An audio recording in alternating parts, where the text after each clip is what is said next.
Can you give us an update on the trade negotiations with China, or perhaps Secretary Bessent? Yeah, I will, and I'm going to let Scott do that. But I think we're doing very well. I think we're getting along with China.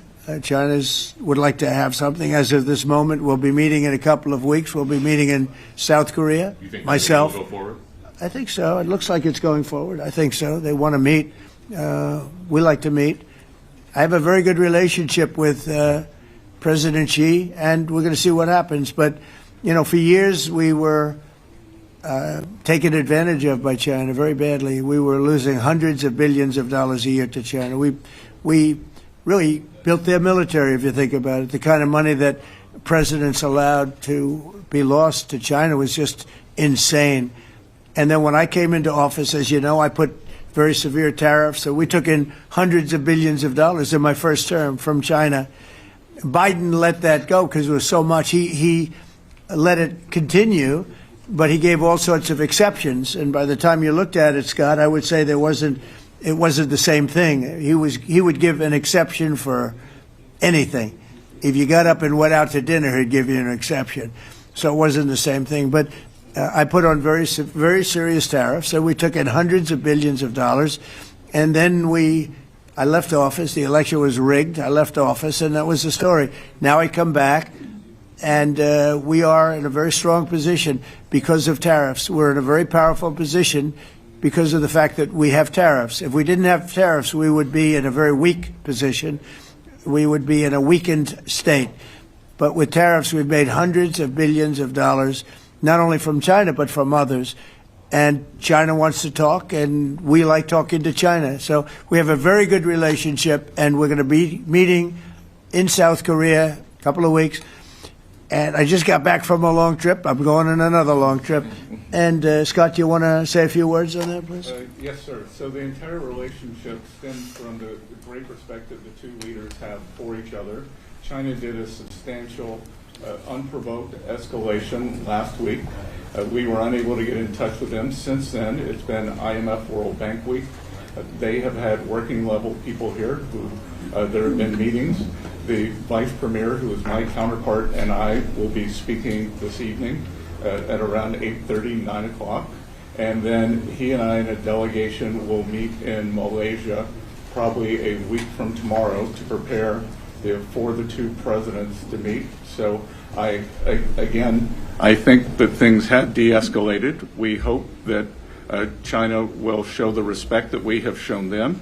And I am confident that President Trump, because of his relationship with President Xi, will be able to get things back on a good course. Is the hope for that meeting with you and President Xi some kind of trade deal then? Or could be. Look, I think we're in a very strong position. I think we're in a very strong position. We're getting, as you know, as of November 1st, I could move it up if I wanted, a 100% tariff over and above what we get now.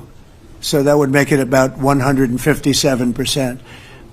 And China doesn't want that, and they want to talk, and we're talking. And I think we'll make a deal that will be good for both. I think we will do something. But you have to understand, we never got anything from China. It was a one-way street. For many years, for decades, it was a one-way street. And they became rich because of the United States. And frankly, presidents that, let's be nice, they didn't know.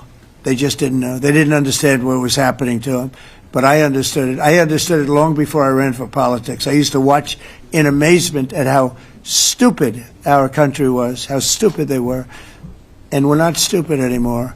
And that includes with the European Union. That includes with Japan and South Korea. All we want to do is be treated fairly. But the fairly is hundreds of billions and even trillions of dollars coming into the United States. And it's our national security is secure because of tariffs. If we didn't have tariffs, we would have no national security. So it's very important. Will you seek China's help in ending the war in Ukraine? Do you need them to put pressure on Russia? I'll be discussing that, but I'd love to see it ended before that. I think we have a chance of ending the war quickly if flexibility is shown on behalf. And again, we're not losing people.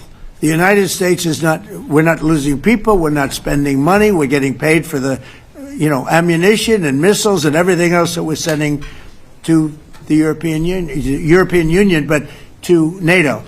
But it's very similar. If you look at the countries, I mean, it's very similar. And we just made a very fair trade deal with the European Union, and what we wanted, and we made a very good deal with NATO too. You know, they pay for all of this. That's not what we're in this for. We're in it to save thousands of lives every week. Thousands and thousands of lives. That's why we're in it. And I think we have a very good chance of bringing this war to a conclusion.